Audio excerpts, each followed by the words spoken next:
Luke, chapter 6.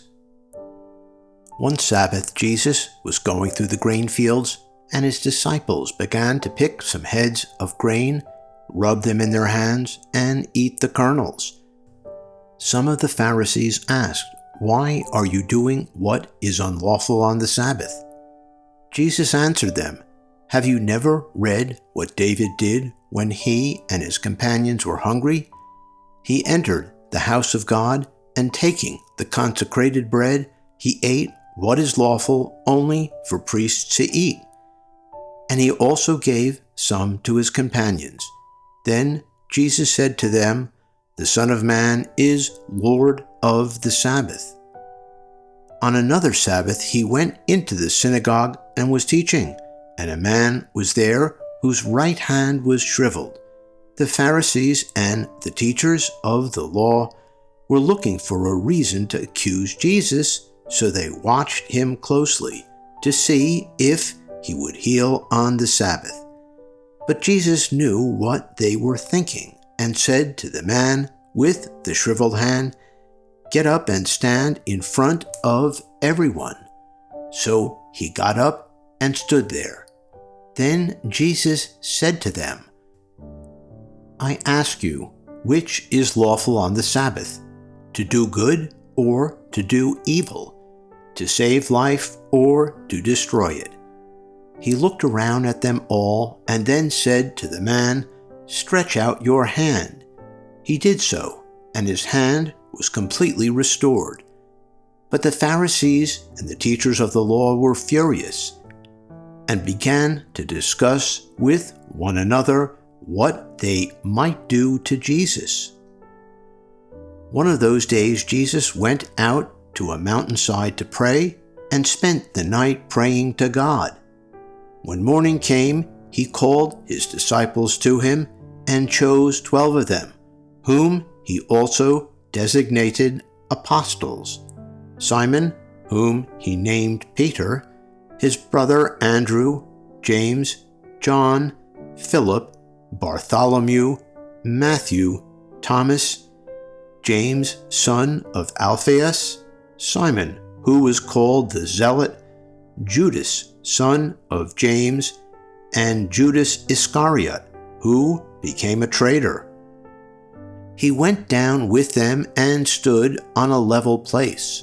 A large crowd of his disciples was there, and a great number of people from all over Judea, from Jerusalem, and from the coastal region around Tyre and Sidon, who had come to hear him and to be healed of their diseases.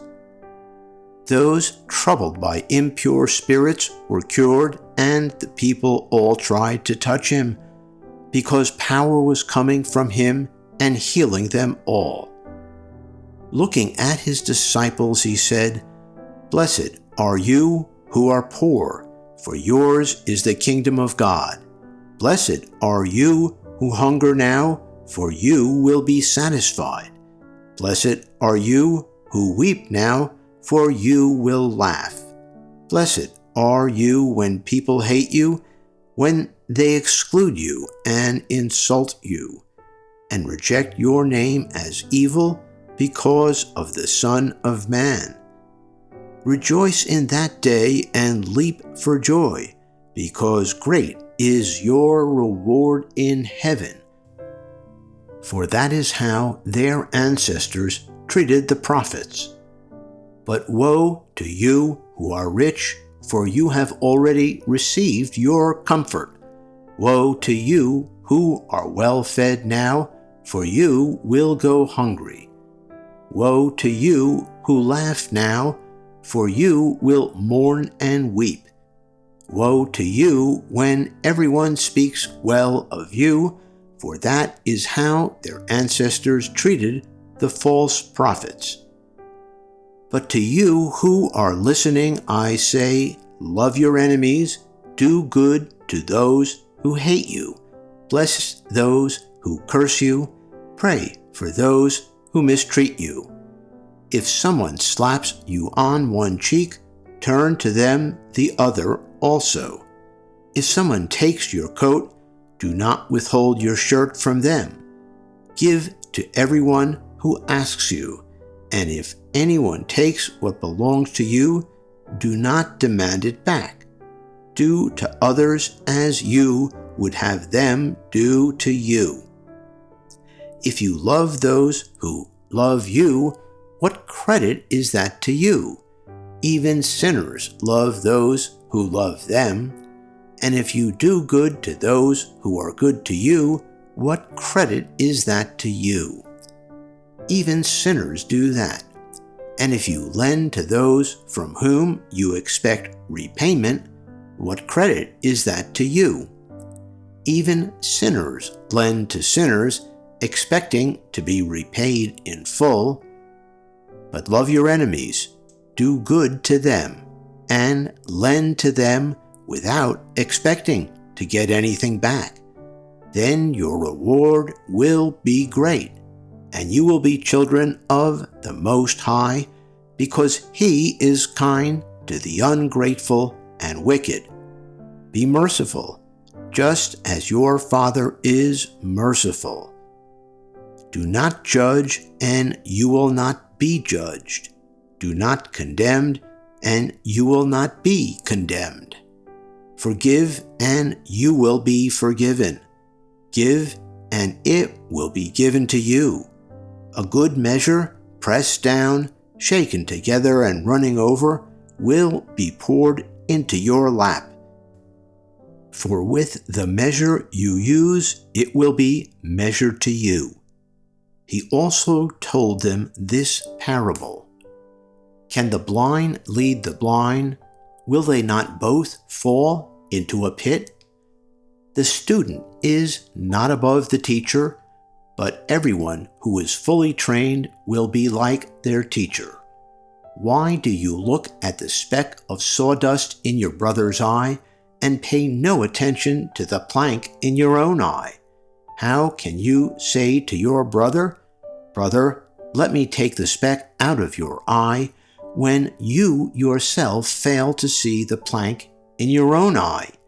You hypocrite, first take the plank out of your eye, and then you will see clearly to remove the speck from your brother's eye. No good tree bears bad fruit, nor does a bad tree bear good fruit. Each tree is recognized by its own fruit. People do not pick figs from thorn bushes or grapes from briars. A good man brings good things out of the good stored up in his heart, and an evil man brings evil things out of the evil stored up in his heart. For the mouth speaks what the heart is full of. Why do you call me Lord, Lord, and do not do what I say? As for anyone who comes to me and hears my words and puts them into practice, I will show you what they are like. They are like a man building a house who dug down deep and laid the foundation on rock. When a flood came, the torrent struck that house but could not shake it, because it was well built. But the one who hears my words and does not put them into practice is like a man who built a house on the ground without a foundation. The moment the torrent struck that house, it collapsed, and its destruction was complete.